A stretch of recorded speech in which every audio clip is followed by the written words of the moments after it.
Government of Indian council act 1909, उसी के continuation में वीडियो है और इस चीज़ को हम आगे डील करना शुरू करते हैं without a late in the continuation of the Indian council act 1090. There is a Government of India Act 1919 which is popularly known as Montagu Chelmsford Reform, और इसे आप याद कर लेंगे, ये एज इट इज आता है which is also known as Montagu Chelmsford. मैं शॉर्ट में लिख देता हूँ रिफॉर्म. तो दोस्तों गवर्नमेंट ऑफ इंडिया एक्ट 1909 का जो एक्ट था वो किन हालात किन परिस्थितियों में आया, उन परिस्थितियों का जो भी एक्ट आता है दोस्तों, ब्रिटिशर्स तो पहले खुद रिफॉर्म कुछ लाना नहीं चाहते थे, उन पे जब हमारे राष्ट्रवादी आंदोलनों से जो प्रेशर पड़ता था तभी एक्ट्स आते थे और उसका रिफ्लेक्शन आपको फिर एक्ट में देखने मिलेगा. इसलिए मैं कहता हूँ कि there is interviewing of the subjects. जाहिर सी बात, हिस्ट्री अफेक्ट्स ऑल और geography affects history, history affects all.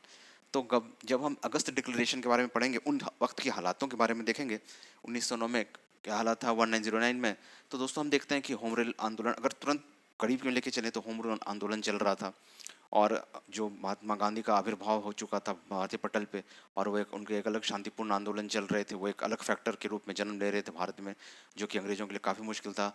First world war का भी दौर चल रहा था, अंग्रेजी प्रेशर काफ़ी ज़्यादा था, फाइनेंसेस पे भी प्रेशर काफ़ी ज़्यादा था. साथ ही उसी वक्त हम देखते हैं कि रिवॉल्यूशनरी टेररिज्म जैसे कि क्रांतिकारी गतिविधियाँ भी काफ़ी ज़्यादा बढ़ी हुई थी अंग्रेजों में, उसको लेकर अलग खौफ अलग चिंताएँ बनी हुई थी. इन सारे ही उथल पथल भरे माहौल में गवर्नमेंट ऑफ इंडिया एक्ट 1909 का जो एक्ट था उन सारे सिचुएशन को पेसिफाई करने के लिए आया था. जैसे कि हमने पढ़ा था government of India act 1909 Indian council act 1909 जो है उस वक्त की परिस्थितियों को, और जब आप हिस्ट्री में पढ़ेंगे तो आप देखेंगे कि ये बात जो मैं कर रहा हूँ 1909 के परिप्रेक्ष्य में कर रहा हूँ कि जो कांग्रेस में स्प्लिट हुआ था, सूरत विभाजन जो हुआ था, उसको भी कैश इन करने के लिए 1909 का एक्ट आया था. और यहाँ पे क्या कैश इन करना था, तो जो भारत में जो एक नए भारत का निर्माण हो रहा था, जो भारत एक राष्ट्र के रूप में जन्म ले रहा था, the way India was evolving as united as a nation, तो उस उभार को अपने अनुसार यूज़ करने के लिए और लोगों की जो भावनाएं उसको अपने अनुसार इग्नाइट होने से बचाने के लिए उन हालातों में गवर्नमेंट ऑफ इंडिया एक्ट 191 आया. तो उस वक्त हम पढ़ते हैं, आप पढ़ेंगे, एक अगस्त डिक्लेरेशन आता है दोस्तों, जिसमें कि अंग्रेजों ने हिसाब किया कि आने वाले समय में हम ग्रेजुअली इंडियंस को पावर तो ट्रांसफर कर देंगे और एक रिस्पॉन्सिबल गवर्नमेंट भी बना देंगे आने वाले टाइम में. यानी आज के बाद इस एक्ट के साथ आने वाले हर एक्ट में अंग्रेजों ने कहा कि हमारी ये पूरी कोशिश होगी कि जो ग्रेजुअली ये इंडिया को पावर दे दिया जाए और एक रिस्पॉन्सिबल, एक जिम्मेदार सरकार आप बनाएं और अपने शासन को चलाएं. और पता नहीं अंग्रेजों ने क्यों सोचा कि उनकी ही जिम्मेदारी थी कि आप हमें ये सिखाएं, हमें पढ़ाएं, हमें सब बनाएं, बट ये उनका अपना भेजा तर्क था, जाहिर सी बात है, हमें एक्सप्लॉइट करने के लिए. तो आइए एक एक करके हम इसके प्रोविजंस को देख लेते हैं. 1909 तक हमने देख लिया था दोस्तों. तो हम जो इम्पोर्टेंट, ये काफ़ी इंपॉर्टेंट एक्ट है दोस्तों, तो इंपॉर्टेंट तो सारे एक्ट हैं बट जस्ट फोकस इट कि देखिए दोस्तों, clear division of power between centre and state. तो जाहिर सी बात है, सेंट्रल और स्टेट के बीच में एक क्लियर डिवीजन ऑफ पावर हो गया. आप इस क्षेत्र में लॉ बनाएंगे, हम इस क्षेत्र में लॉ बनाएंगे, दोनों ही अपने स्फेयर में इंडिपेंडेंट होंगे. अगर आपने पुरानी वीडियो देखा है या फिर आपने पॉलिटी पढ़ी है तो ये फीचर होता है फेडरलिज्म का. ठीक है, this is the feature of federalism, वही मैंने शॉर्ट में यहाँ पे लिखा हुआ है. और जैसा मैंने बताया, मैं थोड़ा बड़ा बड़ा लिख रहा हूँ ताकि आपको देखने में बहुत ज़्यादा परेशानी ना हो, इस वजह से एक बार में एक ही एक्ट हो पा रहा है. तो ठीक है दोस्तों, कोई नहीं, हम विल मैच मैकविट. तो फेडरेशन, जिसको मैंने शॉर्ट में लिखा हुआ है, संघवाद जिसे हम कहते हैं हिंदी में, और मैंने संघवाद को बताया हुआ, अगर पिछली वीडियोस को देखा और अगर आप जानते हैं तो बहुत अच्छी बात है कि सेंट्रल और स्टेट के बीच में क्लियर डिवीजन ऑफ पावर हो जाए तो उसे हम फेडरेशन कहते हैं. पर प्रेजेंटली गवर्नमेंट, हमारा जो कॉन्स्टिट्यूशन है स्पेशल केसेस में यूनिटरी हो जाता है, but generally in special cases there is provision of the constitution becomes unitary. But अंग्रेजों के साथ तो नहीं था, वो उन्होंने क्लियर डिवीजन ऑफ पावर तो किया, बट अब सत्ता का जो केंद्रीकरण था, जो सेंट्रलाइजेशन ऑफ पावर उन्होंने अपने हाथ में रखा. That's why I have written here the unitary. The government was unitary. पूरी डिवीजन ऑफ पावर तो कर दिया गया दोस्तों, बट जो सत्ता का मुख्य केंद्र बिंदु था वो अभी भी जो हमारा सेंट्रल लेजिस्लेटिव काउंसिल या फिर वायसराय की एग्जीक्यूटिव काउंसिल ही बनी हुई थी. इसलिए लिखा गया clear division of power between centre and state which reflects federalism. We have moved a step toward federalism, but the government was still unitary. And the most important thing that a million times, I don't know how much time this question was asked, ये सवाल आ चुका है कि dyarchy was introduced. इसको देख लेंगे आप हिंदी में क्या कहते हैं. तो डायरकी इंट्रोड्यूस किया गया दोस्तों, और इस डायरकी का मतलब क्या था, इस डायरकी जो इंट्रोड्यूस किया गया उसका मतलब अब इसकी डिवीज़न बिटवीन सेंटर और स्टेट नहीं था, सेंटर और स्टेट के बीच में अगर पावर का डिवीजन होता है that is called federalism. Dyarchy means province में सब्जेक्ट का डिवीजन कर दिया गया, प्रोविंशियल सब्जेक्ट को दो पार्ट में भी डिवाइड किया गया, एक ट्रांसफर्ड और एक रिजर्व्ड।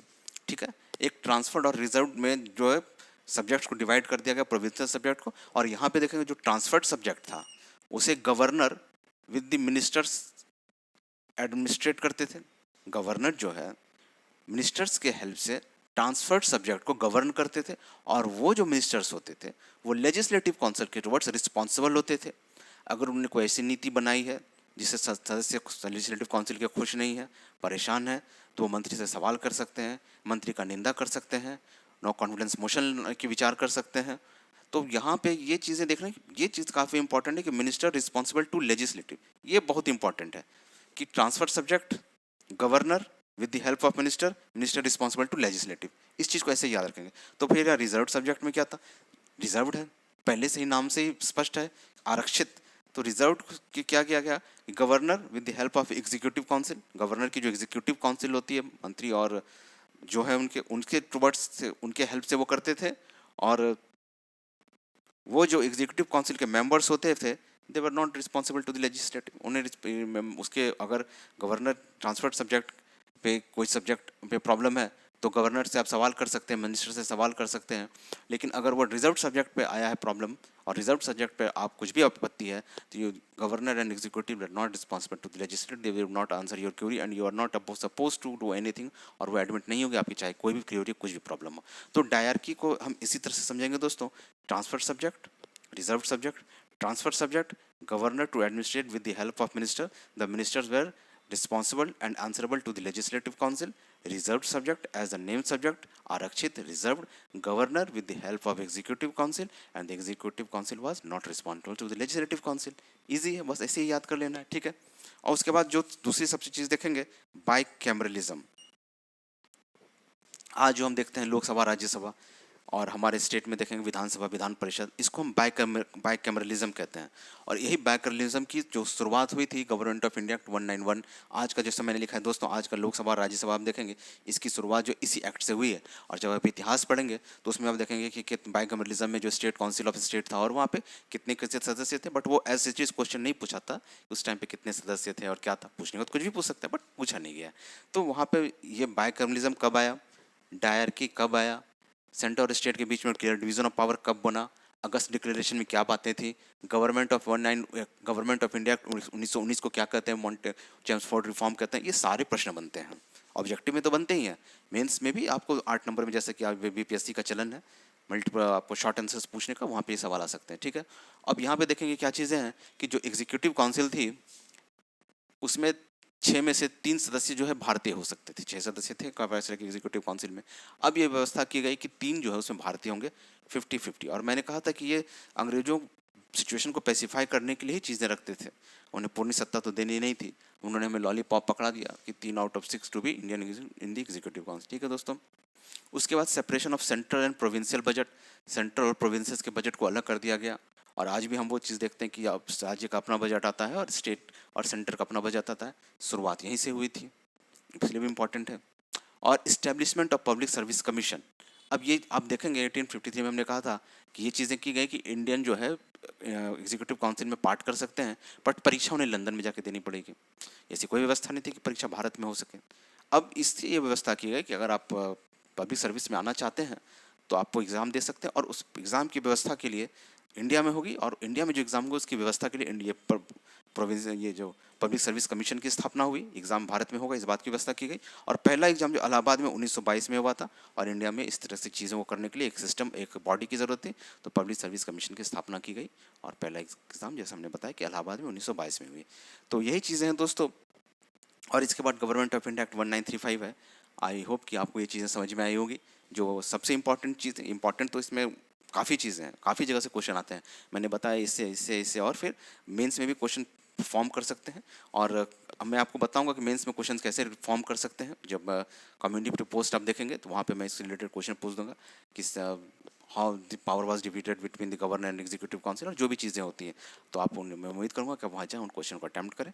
तो this is what it is, and with this the government of India act 1919 is come to end, and the next will be our government of India act 1935, and thereafter government of Indian independence act 1947, और फिर हम we will see into what are the things that were given by the Britishers to our, विरासतें जो हमें Britishers ने दी और हम उसे कैसे अपने प्रेजेंट गवर्नेंस में लेके चल रहे हैं।